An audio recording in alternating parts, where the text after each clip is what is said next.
ಹಾಸನ ಲೋಕಸಭಾ ಅಭ್ಯರ್ಥಿ ಪ್ರಜ್ವಲ್ ರೇವಣ್ಣ ಕಟ್ಟಾಯ ಹುಬ್ಬಳ್ಳಿಯಲ್ಲಿ ಚುನಾವಣಾ ಪ್ರಚಾರ ಕಾರ್ಯಕ್ಕೆ ಚಾಲನೆ ನೀಡಿದರು. ಬಳಿಕ ಮಾತನಾಡಿದ ಪ್ರಜ್ವಲ್, ನಾನು ದೇವೇಗೌಡರ ಮೊಮ್ಮಗ ಅಲ್ಲ, ಅವರ ಅಭಿಮಾನಿ. ಕಟ್ಟಾಯ ಭಾಗದ ಜನ ಜೆಡಿಎಸ್ನ ಒಂದು ಹೃದಯ ಭಾಗವಾಗಿದೆ.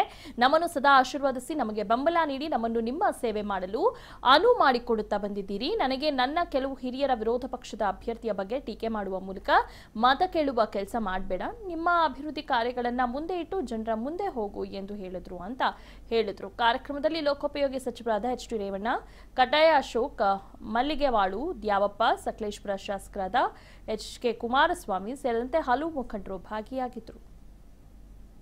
ಯಾವುದೇ ಕಾರಣಕ್ಕೂ ವಿರೋಧ ಪಕ್ಷದ ಅಭ್ಯರ್ಥಿ ಬಗ್ಗೆ ಆಗಲಿ ವಿರೋಧ ಪಕ್ಷದ ಬಗ್ಗೆ ಆಗಲಿ ನೀವು ಚರ್ಚೆ ಮಾಡೋದಕ್ಕೆ ಹೋಗಬೇಡಿ.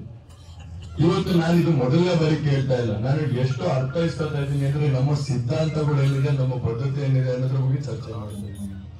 ಯಾಕಂದ್ರೆ ನಾನು ಇವತ್ತು ದೊಡ್ಡವರಿರ್ಬೋದು, ಕುಮಾರನಿರ್ಬೋದು, ಅವರ ಆಶೀರ್ವಾದ ಪಡೆಯಕ್ಕೆ ಹೋದಂತ ಸಂದರ್ಭದಲ್ಲಿ ಒಂದು ವಾರದ ಮುಂದೆ ಅವರು ಕೂಡ ಮಗನಿಗೆ ಏನು ತೊಂದರೆ ಆಗಲ್ಲ, ಹಾಸನ ಜಿಲ್ಲೆ ಜನತೆ ಆಶೀರ್ವಾದ ಮಾಡ್ತಾರೆ, ನಡಿ ನೀವು ತಲೆ ಕೆಡಿಸ್ಕೊಳ್ಳೋದಕ್ಕೆ ಹೋಗ್ರ ಕಿವಿ ಮಾತು ಹೇಳಿದ್ರು. ದಯವಿಟ್ಟು ಯಾರ ಬಗ್ಗೆನೂ ಚರ್ಚೆ ಮಾಡೋದಕ್ಕೆ ಹೋಗಬೇಡ. ಅದು ನಿನ್ನ ಅರ್ಹತೆನೂ ಅಲ್ಲ, ಅದು ನಮ್ಮ ಜಿಲ್ಲೆ ಜನತೆ ಬಯಸ್ತಾನೂ ಇಲ್ಲ ಅನ್ನೋ ಒಂದು ಭಾವನೆಯಲ್ಲಿ ಕೇಳಿದಂತ ಸಂದರ್ಭದಲ್ಲಿ ದಯವಿಟ್ಟು ನಿಮ್ಮ ತಂದೆ ಮತ್ತು ನಮ್ಮ ಸಮ್ಮಿಶ್ರ ಸರ್ಕಾರ ಇವತ್ತೇನಿದೆ, ಸಮ್ಮಿಶ್ರ ಸರ್ಕಾರದ ಆಶೀರ್ವಾದ ಮೇಲೆ ನಮ್ಮ ತಂದೆ ದುಡಿಮೆ ಮೇಲೆ ಇವತ್ತು ಏನ್ ಅಭಿವೃದ್ಧಿ ನಡೀತದೆ, ಏನ್ ಅನುದಾನ ತಂದಿದ್ದಾರೆ, ಏನ್ ಕೆಲಸಗಳು ಮಾಡಿದ್ದಾರೆ, ಅದನ್ನ ಮುಂದೆ ಇಟ್ಟು ಮತಭಿಕ್ಷೆ ಕೇಳು. ಹೊರತು ಯಾವುದೇ ಕಾರಣಕ್ಕೂ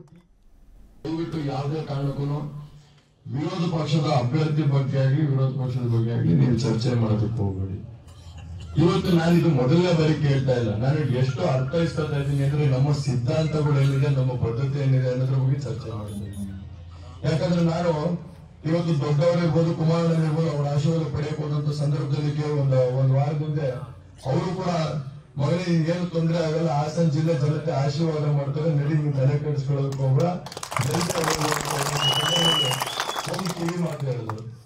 ದಯವಿಟ್ಟು ಯಾರ ಬಗ್ಗೆನೂ ಚರ್ಚೆ ಮಾಡೋದಕ್ಕೆ ಹೋಗಬೇಡ.